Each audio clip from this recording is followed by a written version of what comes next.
નમસ્કાર, મનોમંથન ન્યૂઝમાં આપનું સ્વાગત છે। છોટાઉદેપુર જિલ્લાના પાવીજેતપુર તાલુકાના કદવાલ વિસ્તારમાં ગઈ રાત્રિ દરમિયાન 8 વાગ્યા સમયે ફોરેસ્ટ વિભાગ ટીમ અને મોબાઈલ સ્કોર ટીમ અંગત બાતમી મળતા પાસ કે પરવાના વગર મહુડા ભરેલ ટ્રક જઈ રહી છે એમ જાણ થતાં તાત્કાલિક ધોરણે લાકડા ભરેલ ટ્રકને રોકતા ડ્રાઈવરને પૂછતા લાકડાની પાસ કે કાગળ છે એમ પૂછતા ડ્રાઈવરનો કંઈ પણ જવાબ ન મળતા સ્થળ પર જ લાકડા ભરેલ ટ્રકને પકડ કરવામાં આવી હતી, જેમાં DEFO Chhota Udepur VM Desai, ACF Chhota Udepur KM Bariya તેઓ શ્રીના માર્ગદર્શન અને સૂચના હેઠળ મોબાઈલ સ્કોડ ફોરેસ્ટ મકરાણી શમસુદ્દીન તેમજ કદવાલ બીટ હિરેનભાઈ ફોરેસ્ટ દ્વારા બિનકાયદેસર મહુડા ભરેલ ટ્રકની ઝડપી કરવામાં આવી હતી।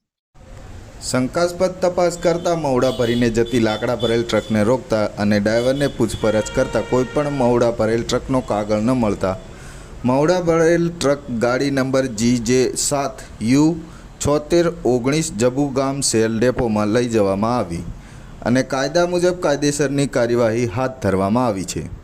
મનોમંથન ન્યૂઝ, પ્રીતમ કનોજિયા, છોટાઉદેપુર।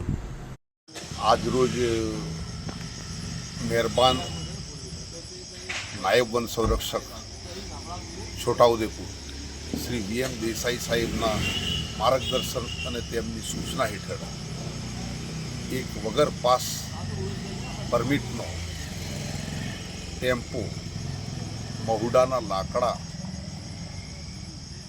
વાહતુક કરતા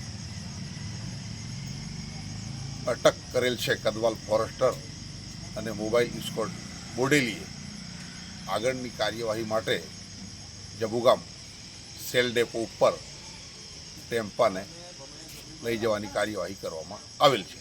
શું નામ છે તમારું? મારું નામ છે Shamsuddin Makrani, mobile squad forester Bodeli.